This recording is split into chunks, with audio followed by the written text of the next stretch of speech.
Hi viewers, welcome to my channel. இன்னைக்கு நம்ம ரொம்ப அருமையான ஒரு ஈவினிங் டைம் டிஃபன் பார்க்கலாம், அல்லது ராத்திரி டின்னர் ஐட்டம் ரவா பொங்கல் பார்க்க போகிறோம். இந்த ரவா பொங்கல் பண்ணுறதுக்கு வந்து ஜென்ரலி வந்து ரவையும் நம்ம பாசிப்பருப்பும் எடுத்துப்போம். இதில் வந்து ரவை வந்து நான் 3/4 கப்பு எடுத்துட்டுருக்கேன். எந்த கப்பால் எடுத்துட்டேனோ அதே கப்பால் 1/4 பாசிப்பருப்பு எடுத்துட்டுருக்கேன். இதில் வந்து 3/4 கப்பு, இதோட 1/4 டைம் வந்து பாசிப்பருப்பு எடுத்துட்டு அதை வந்து வேக வச்சு குழைய வேக வச்சு எடுத்து வச்சுருக்கேன். அது ஆல்மோஸ்ட் கொஞ்சம் 1/4 தான் எடுத்துட்டேன். அதுவே உங்களுக்கு 1 கப் வரைக்கும் வந்திருக்கு பாருங்க வித் வாட்டர். இப்போ வந்து என்ன பண்ணால் அடுப்பில் வந்து இது நெய் விட்டுருக்கேன். நெய் வந்து நான் வந்து ஒரு 2-3 டீஸ்பூன் 2-3 டேபிள் ஸ்பூன் விட்டுருக்கேன். ஏன்னா பொங்கலுக்குலாம் வந்து உங்களுக்கு நெய் நிறையா விட்டால் தான் நல்லாயிருக்கும். இதில் நம்ம என்னென்ன போட போகிறோம்னா முதல்ல வந்து கேஷ்யூ நட்ஸ் போட போகிறோம். எவ்வளோ உங்களுக்கு பிடிக்குமோ அதுக்கேற்ற மாதிரி நீங்கள் போட்டுக்கலாம்.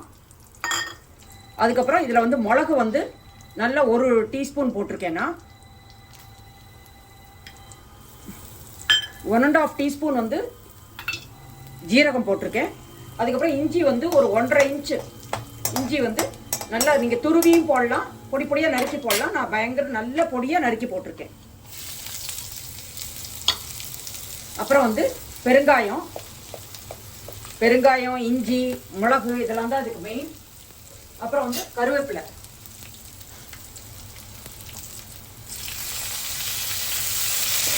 இதோட கலரிக்கலாம். உங்களுக்கு பார்த்தா தெரியும் கேஷ்யூ நட்ஸ் வந்து உங்களுக்கு நல்லா கலந்துருக்கும்.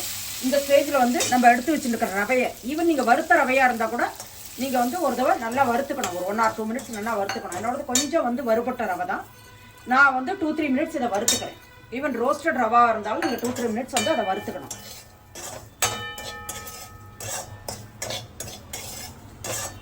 இது வந்து ஆசச் வந்து நியூட்ரிஷியஸும் கூட. ஏன்னா அதில் வந்து நம்ம பருப்பெல்லாம் போட்டு பண்ணுறோம். அதனால் வந்து மிளகு ஜீரகம் போட்டது எல்லாமே வந்து உங்களுக்கு ஹார்ம்லெஸ்ஸாக இருக்கும், அது உடம்புக்கு ரொம்ப நல்லது. இது வந்து ஒரு 2-3 மினிட்ஸ் நல்லா வதக்கிடுவோம். நம்ம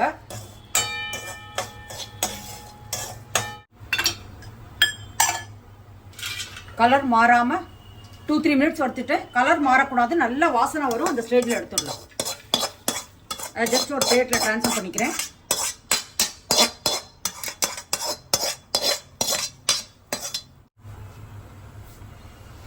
இப்போ அதே கடாயில் நம்ம வேக வச்சுருக்கோம் இல்லையா பாசிப்பருப்பு, அதை விட்டுக்கணும்.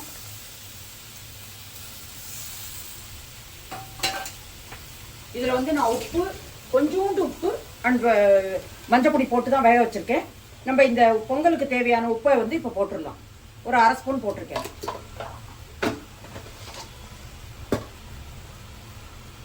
இப்போ வந்து நான் இதில் வந்து எந்த கப்பால் 3/4 கப்பு எடுத்துட்டேனோ அதால் வந்து 3 டைம்ஸ் வந்து தண்ணி விட்டுருக்கேன். 3 டைம்ஸ் விடலை, 3/4 வந்து உங்களுக்கு 2.25 ஆகுது. நான் 2 விட்டுருக்கேன். ஏன்னா அந்த பருப்புலையும் உங்களுக்கு தண்ணி இருக்குது. இதில் பொதுவாக கொஞ்சம் தண்ணி கூட விட்டு தான் பண்ணணும். அப்போ தான் நல்லா நல்லா இருக்கும். அது கொஞ்சம் கிச்சடி டைப்பாக இருக்கும். அது கொஞ்சம் ரவா பொங்கல்ங்கிறது. அதனால் வந்து இது நல்லா இப்போ கொதிக்கட்டும். இது நம்ம எல்லாம் போட்டாச்சு. இது நல்லா கொதி வந்தவுடனே இதில் போட்டு இதை கலரணும். இது வந்து நம்ம பாசிப்பருப்பை வேக விட்டு வச்சுட்டோம்னா இது ஜஸ்ட் 10 மினிட்ஸ் தான். இந்த ரெசிபி பண்ணுறதுக்கு நமக்கு இந்த ரவா பொங்கல் பண்ணுறதுக்கு வந்து நமக்கு 10 மினிட்ஸ் தான் ஆகும்.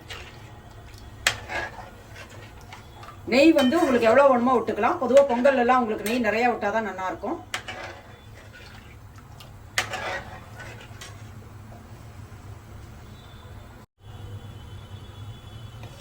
உங்களுக்கு பார்த்தா இப்போ தெரியும், 4 பக்கமும் நல்லா கொதிக்கிறது. இந்த சமயத்தில் உங்களுக்கு அப்படி கஷ்டமாக இருக்குன்னா கொஞ்சம் சிம்மில் வச்சுட்டு இதை போட்டுக்கணும். இது வந்து பொதுவாக உங்களுக்கு இது ஆகாது, கட்டி தட்டாது. ஏன்னா நம்ம நெய்யெல்லாம் விட்டு தான் வதக்கியிருக்கோம். அதனால இது வந்து கட்டி தட்டாது.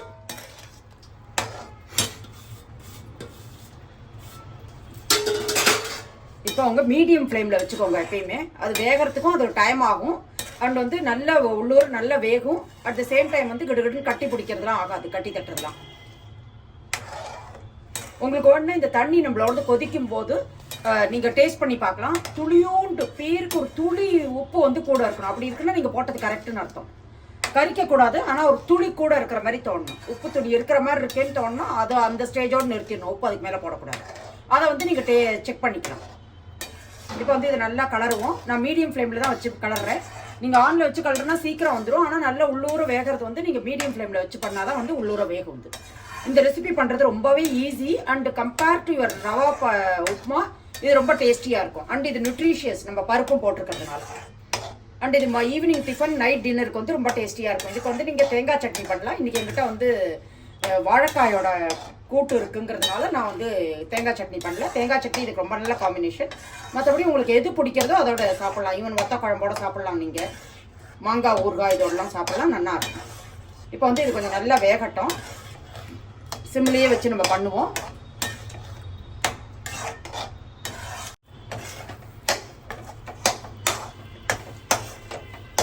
இப்போ நம்மளோட ரவா பொங்கல் வந்து ஜோராக ரெடி ஆகிடுது. இது இப்போ வந்து உங்களுக்கு பிளேட்டிங் பண்ணிட்டு உங்களுக்கு காமிக்கிறேன்.